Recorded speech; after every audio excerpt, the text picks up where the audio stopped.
It's ZoTime.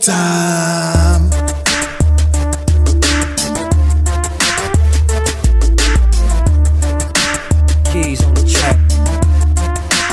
What time is it? What time is it? What time is it? What time is it? Greetings and salutations. According to my clock, it is approximately ZoTime. All right. As always, welcome back. Much love. Thank you for tuning in to another episode of ZoTime TV. This is episode number 4. So my goal has been consistency. This makes 4 weeks of coming at you with a new episode of ZoTime TV every week. So for 1 month, happy 1 month anniversary to us. Pat on the back. My hope and my goal would be to maybe even start doing videos a little bit more frequently. But at this point, just wanted to kind of start off, just kind of get a feel for things. So with that, I'd love a little bit more fan interaction. So my Big Zo fans, or my Zojers as we call y'all, please feel free to comment if there's any particular topics, any particular issues that you would like for me to touch on, some things you wanted, like questions, Q&A, some things that you'd like for me to speak to, or just other things that you just would just kind of interested in knowing about. So going back to my initial list before I started this back on this journey of ZoTime TV, one of the big topics that was brought to my attention that somebody wanted me to touch on was bullying. I think that's pretty prevalent within, it's something that's on the radar within the wrestling community with like the no hate campaigns and such. Bullying is something that impacts so many people, so many youth, especially in America right now.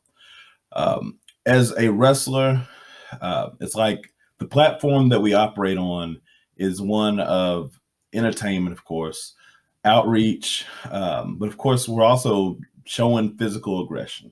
So with that, I feel that because the type of entertainment we show is that of an aggressive nature, historically wrestlers have been attributed for being playing part of the problem, I guess you could say, because kids go home, heck, like myself, go home and play wrestler. They go home and try to go in the backyard, try to go and power bomb their friends and Stone Cold Stun their friends and become physically aggressive. Sometimes emulating some of the actions and some of the moves they see us doing on television. So with that, I feel that as a member of the wrestling world, as a professional wrestler, I owe it to you guys to kind of speak on that. So I'm going to put my therapy hat on for a second, my LCSW social work hat, and touch on it from that standpoint. And then I want to come back and address it as a wrestler, just kind of see if I can make it all come full circle. So first of all, if there's any kids out here watching this, and I hope there are, because I do know that there's a lot of guys in the audience and gals that younger that are fans of Big Zo. So I'm hoping that you guys are tuning into this. So I want to speak directly to you for a second, as well as your parents. So if you are experiencing bullying, which is basically what I define as somebody mistreating you, somebody making you feel like less than what you deserve to feel like, somebody who's being, not just somebody that's being mean, but somebody that's just being downright hateful for no good reason. So that might look like somebody pushing you, pinching you, punching you, threatening you, teasing you, making you feel uncomfortable, humiliating you, embarrassing you in front of your peers, in front of classmates. Like that to me is what bullying is. When somebody is trying to dominate, they're trying to exert their power over you. They're trying to enact some level of dominance over you. To me, that's what bullying is. So my character, Big Zo, when I'm in the wrestling ring, a lot of times people will notice that now that I've been a good guy for the last couple of years, or a baby face as we call it, and I'll have some further episodes to talk more about wrestling lingo as far as babyface, heel, and wrestling psychology and such. But for now, babyface, good guy, heel, bad guy.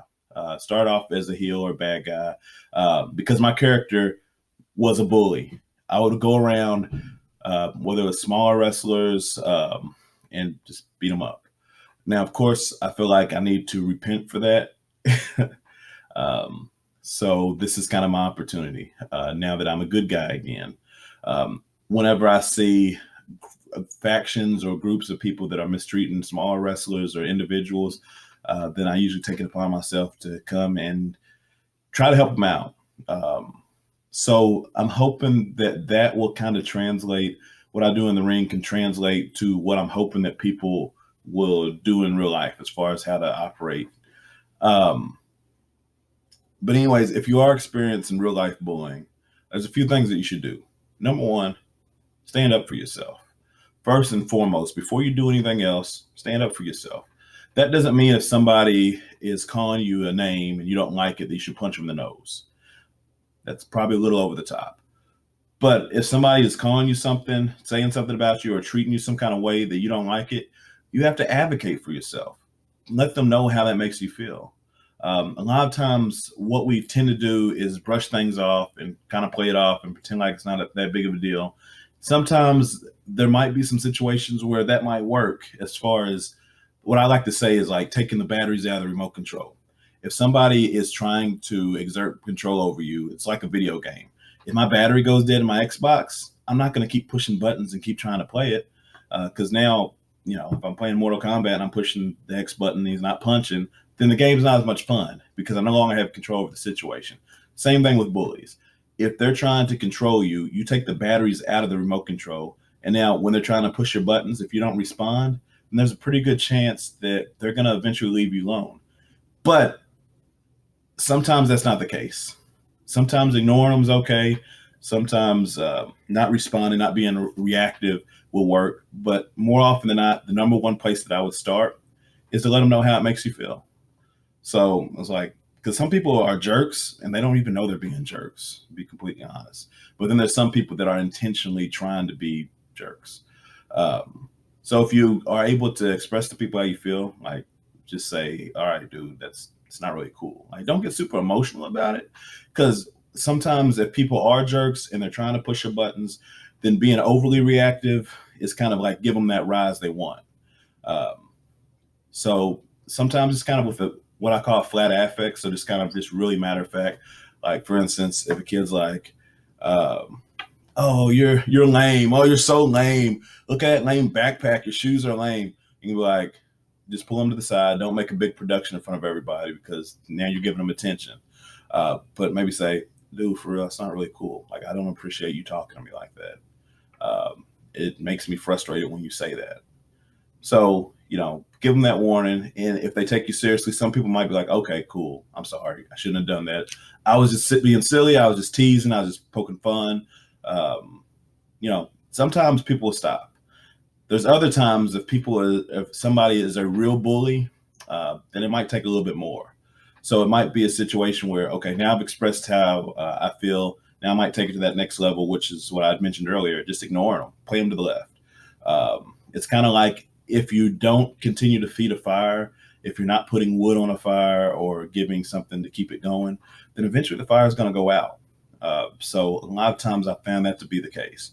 So just, let them know how you feel, number one, so that they can never claim, oh, I didn't know that hurt your feelings. Because, dude, I told you on May 25th when you called me blah, blah, blah, that I don't appreciate that.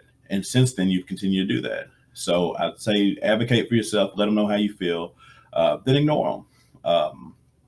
If taking the batteries out of the remote control doesn't work, if they still keep pushing the buttons, if you still find yourself having to respond or be reactive to them, now, especially if we're talking about something physical, when it comes to somebody like physically trying to dominate you, somebody trying to punch you or physically exert harm on you or threaten you, then I would skip steps 1 and 2 and probably go straight to telling somebody. Make sure that you tell an adult. Now, this goes also for bullying in the workplace. For my adult listeners out there, there's anti-harassment laws and anti-harassment mandates in everybody's job. So if you need to let your employer know in confidence that, hey, this person is making me feel uncomfortable, don't worry about being a narc or being a snitch or whatever. Worry about making sure that you're taking care of you. Because if you're allowing people to step on you and walk on you and make you feel uncomfortable, then at the end of the day, that's kind of your responsibility. I'm not saying that it's your fault that you're the victim. I'm not victim blaming, But if you allow somebody to do something to you and you don't take any steps necessary to try to alleviate it, to number one, let them know how you feel. Number two, let them know that you don't appreciate it. Number three, bring it to somebody's attention that can do something. And it's hard for people to take you seriously in the regard that you know, like people can feel bad for you, people can empathize for you, but you have to also step up for for yourself. It's kind of like, and I'm not trying to get overly religious or biblical with you, but it's like the Bible says, faith without works is dead. So you can believe or want or desire that things will be better, but if you don't do your part to step up and to make sure that things are going to turn out in a more positive way, you know, it's another part of the coin. All right, so with bullying, make sure that you're talking, telling the person how you feel. Advocate for yourself. Be firm. Be direct. Don't beat around the bush. Just straight up tell them, like, hey, I feel angry when you do this to me. I would like for you to stop. Will you do that? So there's no question on whether or not somebody's like, oh, I thought we were just having fun. I thought we were joking. Because, again, on May 25th, I specifically told you, I feel angry when you call me names. I would like for you to stop calling me that name. So that when you do take it to an authority person, they can kind of hear you out.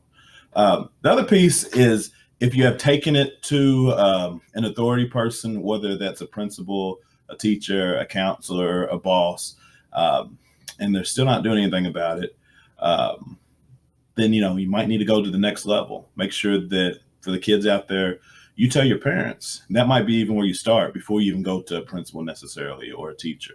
But make sure that your parents know what you're dealing with, because the unfortunate reality is that I end up seeing people as a therapist because of the trauma, because of the stress, because of the anxiety, because of the depression that is ultimately a result of ongoing bullying. In my video from a couple weeks ago about suicidality, sometimes it can turn into those kind of thoughts and those kind of feelings, and that's obviously not ideal. That's not cool. So don't take for granted your role, as far as also, you might be a bully and not even know it. So don't take for granted your role that you have in somebody else's life. So make sure that we're treating everybody kind, that you're talking to people the way that you want to be talked to, that you're using the golden rule, do unto others as you would do unto them, so that you don't find out that, oh, I'm the bully. Because some people are jerks and don't even know the jerks. That's the reality. All right. So make sure you're advocating for yourself, you're communicating your feelings, you're taking it to the next level and telling an authority person. And if the stress is overwhelming you, get help. Call a therapist, get a counselor, talk to a professional, so that they can help you to overcome some of those difficulties that have resulted from those negative feelings. So whether you decide to get professional help or not, some little things you can do is make sure that you have your own coping skills. Make sure that you have things that help you to feel better. So maybe you had a crummy day at school. You know that there's a playlist, that 5 or 10 songs that you can listen to that's going to help amp your mood up. You know that maybe playing a little bit of my video game is going to improve my mood. Maybe there's that trusted person I can talk to that's going to help me out. And maybe that trusted person could be a classmate. And if you talk to them about the bullying, they might be able to help you in those situations, so that when you go to the principal, yeah, I saw that too. Or maybe you're in the lunch line and it's just you guys, they can help you out also. Just like, hey, quit being a jerk.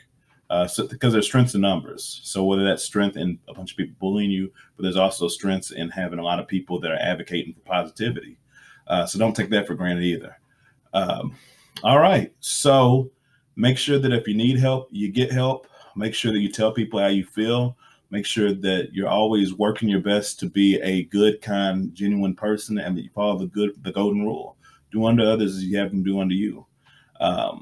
So if somebody is bullying you, please, please, please, please, please step up. Let them know how you feel. Tell an adult, or if you are an adult, tell an HR person, tell a supervisor, tell a manager, report it to the ombudsman, whoever you have to speak up to. But harassment, bullying is something that none of us should have to experience. But the reality is that most of us probably at some point have experienced it. But there are things that you can do. So don't allow yourself to be a victim for too long. Don't allow yourself to just roll over and take it. There are steps you can take. All right. Well, that's about all I have for today. Hopefully, this has hit a nerve with somebody in a positive way. Hopefully, this has inspired somebody to step it up, to either stop bullying, to speak out against it, or also for adults, make sure that you're monitoring for it. If you're a teacher, you work in a school, or you have children, or whatever it could be, you're around kids. Make sure you're always assessing. Hey, is everybody treating you okay? So that's the other piece. There's the role of the victim, I guess you could say. You need to advocate for yourself. For everybody else, we should be checking on people, make sure that they're doing okay. And if you are a jerk, quit being a jerk. It's pretty easy. All right, guys. So that's about it for episode 4. Thanks for tuning in. Hit like, hit subscribe, send a comment if you have any extra questions or some other thoughts that you have on the topic. And I'll get back at you next week, if not sooner. Happy Memorial Day. Much love.